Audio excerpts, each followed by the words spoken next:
Hey guys, welcome to the Massive Iron Channel. I'm Steve Shaw. In this video, I'm going to react to Squat University's biggest bench press mistake.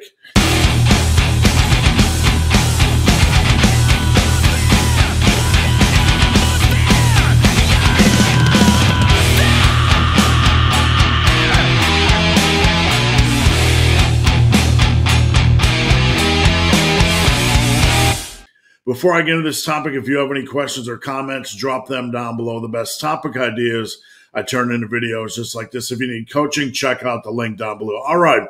This was sent to me on Instagram, and I have not looked at it yet. So we're about to take a look. I'm going to react live, give you guys some feedback, what I think about this tip, and if it is truly the biggest bench press mistake. All right. So let's dive into things. This technique has been labeled as powerlifting style. All right, so the technique he's talking about is the arch. If you look at the top video and the bottom video, or top animation, excuse me, and the bottom animation, you will see the bottom animation has a bench press arch. I think it should be labeled as correct technique. He says, I think this should be labeled as correct technique. So, basically, he's saying the arch is correct technique and flat benching is incorrect. And he's kind of scratching out the powerlifting style. So he's trying to condition our brain to think that an arch shouldn't be labeled as powerlifting style.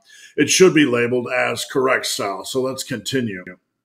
Correct technique. You see, many people look at powerlifters with an arch in their back and think they're only doing it as a way to shorten the amount of motion that they have to move the bar and therefore press as much weight as possible.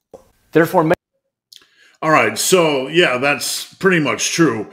Powerlifters are going to try to maximize the lift. They're going to try to get set up to reduce range of motion. They're going to try to maximize tightness, et cetera, et cetera. So I want to see why he's considering the flat bench a mistake before I comment.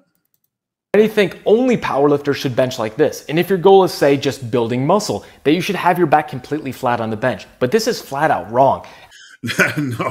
No, it is not flat out wrong. And here's where we're going to differ. But I'm going to see what his reasoning is behind this. Having an arch is a natural occurrence. I wouldn't say it's a natural occurrence, no. When you are setting up for the normal bench, you want to think about, for hypertrophy, you want to think about staying tight. You want to be tight in your upper body. You want to be braced, and you want to have good control. That's really all you need. We don't need to necessarily focus on having a flat back or our back on the bench. I think about basically mildly pushing my hips towards my back. Do I get a mild arch? Yes, maybe a micro arch. It's nothing I obsess about. Mostly, I'm just trying to create a tight upper body. I'm trying to create a minor degree of tightness so I don't feel loose on the bench. Do you even need to do this? Not really, but you do need to be braced in some form or fashion. I want to make sure my feet are planted on the ground and not moving. I want to make sure my upper body is braced, and a simple way to do that is to envision pushing the hips towards my back just a little bit, not in an extended form or fashion where I create this elaborate powerlifting style arch. Stabilize your body correctly. Yes, you can stabilize your body correctly without even doing this tip that I talked about, driving your hips towards your back. Tightness stabilization doesn't have to require a bench press arch. Powerlifter like 11-time world champion Jen Thompson sets up. She pulls her shoulder blades back and down. This engages her back muscles like crazy, pulls the shoulder joint and shoulder blade into a stable position, and decreases risk of injury to the front of the shoulder. In this action alone I think the injury point is something that can really send people to panic. And I think it's overblown. I'm going to say it's way overblown, especially with this tip.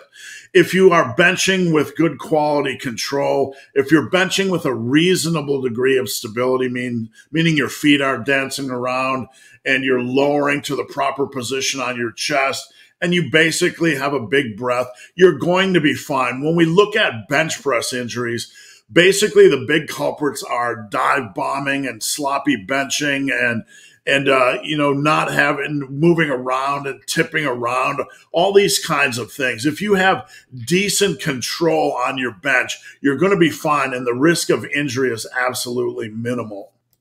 Create a little bit of an arch naturally in your back. Next, she's going to plant her feet hard into the ground and create full body tightness from her shoulders all the way to her legs. These steps that naturally create an arch are key for efficient technique. The slide arch. Yes, they're key for efficient technique, but they're not required for hypertrophy at all. In fact, if you get over tight on your bench press setup, it can be harder to get through a higher rep or normal hypertrophy rep set. If you get super tight and coiled up, it can be harder to maintain that over the course of 6, 8, 10, even 12 reps. And this can become a distraction, I would argue, during hypertrophy. And because it becomes a distraction, it could cause you to get looser than normal and actually increase the risk of injury. If you just set up with something a little bit more sustainable and stable, your feet are planted, you have a minor degree of tightness and good control, this is far more stable over the course of a set. And I would argue a solid setup from an injury risk standpoint, where you aren't encouraging the body to get loose mid-set.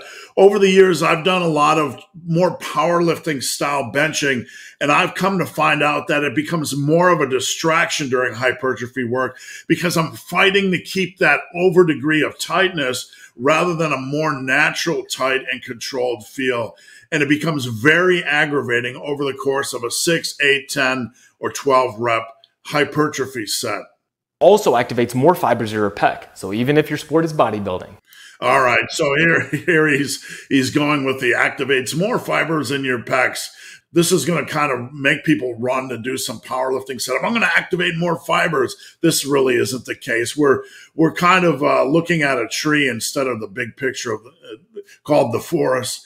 If you have a good, reasonable setup and you're chasing progressive overload and you have good control, changing to something like a powerlifting style isn't going to build more chest mass over the course of 5 to 10 years. That's nonsense, and that's optimal think.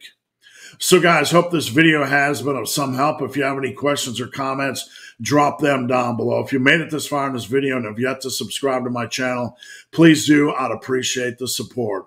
So guys, as always, thanks for watching. Have a great day.